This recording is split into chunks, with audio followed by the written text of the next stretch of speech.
नमस्कार, मैं हूं गरिमा। दी सिनेमा शो के आज के एपिसोड में हम बात करेंगे सिम्बा 2 और सूर्यवंशी 2 से जुड़े अपडेट की। साथ ही जूनियर एनटीआर के बॉडी डबल ने वॉर 2 करने से क्यों मना कर दिया, ये भी आपको बताएंगे। इसके अलावा पहलगाम में हुए आतंकी हमले पर सलमान खान और शाहरुख खान समेत बाकी सेलिब्रिटीज ने क्या कहा, उसकी जानकारी भी आप तक पहुंचाएंगे। तो चलिए शुरू करते हैं आज की खबरों का सिलसिला।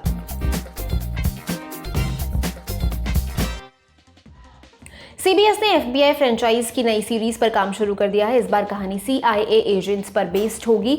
शो का नाम भी सीआईए रखा गया है। टॉम एलिस इस सीरीज में लीड रोल में नजर आएंगे। इसे 2025-26 में रिलीज करने का प्लान है। एंड्रयू गारफील्ड दोबारा स्पाइडरमैन का किरदार निभाने को तैयार हैं, लेकिन इसके लिए उनकी एक खास शर्त है। अबू धाबी में Middle East film and comic con के दौरान जब उनसे पूछा गया कि क्या वो एमसीयू में वापस लौटेंगे, तो इसके जवाब में उन्होंने कहा, मुझे स्पाइडरमैन का किरदार निभाना बहुत पसंद है। मैं दोबारा ये रोल करना चाहूंगा, लेकिन उसमें कुछ वियर्ड होना चाहिए। हाल ही में एक इंटरव्यू के दौरान रोहित शेट्टी ने कंफर्म किया कि सिम्बा 2 और सूर्यवंशी 2 दोनों बनने वाली हैं। साथ ही उन्होंने ये भी बताया कि इस बार दीपिका पादुकोण और टाइगर श्रॉफ साइड रोल्स में नहीं होंगे, दोनों पर अलग स्पिन ऑफ फिल्में बनेंगी। उन्होंने कहा, शक्ति की अपनी एक फिल्म होगी और सत्या की अपनी। OMG 2 के बाद पंकज त्रिपाठी और डायरेक्टर अमित राय एक बार फिर साथ काम करने जा रहे हैं। ये एक ह्यूमन ड्रामा फिल्म होगी जिसमें सामाजिक एंगल भी होगा। पंकज त्रिपाठी ने फिल्म का शूट शुरू कर दिया है। इसे 35 दिन लंबे शेड्यूल में फिल्माया जाएगा। जूनियर एनटीआर के बॉडी डबल ईश्वर हैरिस ने बताया कि उन्होंने अयान मुखर्जी की वॉर 2 में काम करने से मना कर दिया।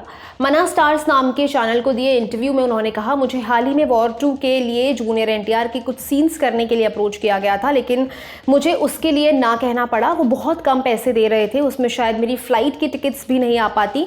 आगे उन्होंने कहा, बॉलीवुड की हालत हमसे यानी कि तेलुगु इंडस्ट्री से भी खराब है। मुझे टॉलीवुड में इससे ज़्यादा पैसे मिलते हैं।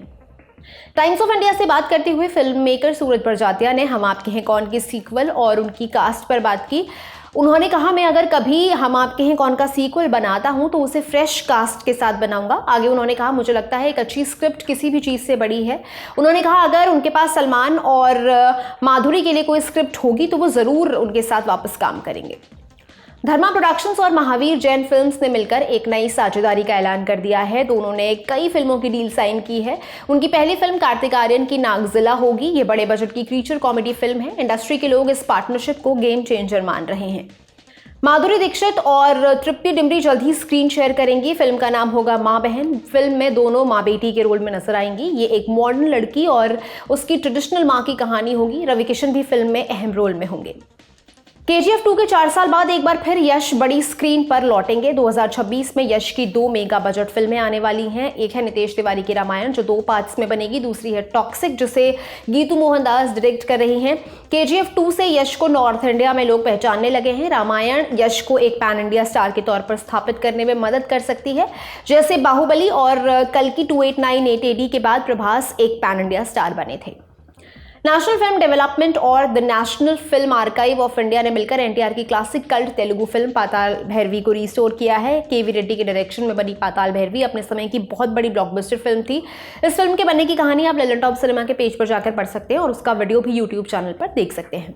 जम्मू कश्मीर के पहलगाम में टूरिस्ट्स को निशाना बनाकर किए गए आतंकी हमले में 27 लोगों की जान चली गई। इसके बाद से ही फवाद खान और वाणी कपूर की फिल्म अबीर गुलाल को बैन करने की मांग उठ रही है। सोशल मीडिया पर लोग बोल रहे हैं कि पाकिस्तानी एक्टर के साथ बनी इस फिल्म को भारत में रिलीज नहीं हुई देना चाहिए। 22 अप्रैल को पहलगाम में हुए भीषण आतंकी हमले से पूरे देश में आक्रोश है। फिल्म इंडस्ट्री से भी इस गंभीर मसले पर लगातार सोशल मीडिया पोस्ट की जा रही हैं। शाहरुख खान ने लिखा, पहलगाम में हुए इस हमले के लिए मेरे मन में जो दुख और गुस्सा है उसे शब्दों में बयां नहीं किया जा सकता। ऐसे समय में हम सिर्फ ईश्वर से उन परिवारों के लिए प्रार्थना कर सकते हैं जिन्होंने अपनों को खोया है। ऐसे समय में एक देश के तौर पर हमें साथ खड़े होने की जरूरत है। सलमान ने लिखा, कश्मीर जिसे धरती पर जन्नत कहा जाता है उसे जहन्नुम में बदल दिया। मासूम लोगों को टारगेट किया गया। मेरी सांत्वना उन परिवारों के साथ है। एक भी निर्दोष को मारना पूरी कायनात को मारने के बराबर है। संजय दत्त ने पोस्ट करके लिखा, उन्होंने हमारे लोगों को बेरहमी से मारा, इसे माफ नहीं किया जा सकता। उन आतंकवादियों को पता होना चाहिए कि हम चुप नहीं बैठेंगे, हमें जवाब देना होगा। अजय देवगन ने लिखा, पहलगाम में हुए आतंकी हमले के बारे में सुनकर स्तब्ध हूं। पीड़ित और उनके परिवार निर्दोष थे। जो हुआ वो दिल दहला देने वाला और बेहद बुरा है। मेरी संवेदनाएं और दुआएं उनके साथ हैं। आज के सिनेमा शो में इतना ही। दीजिए इजाजत। नमस्कार।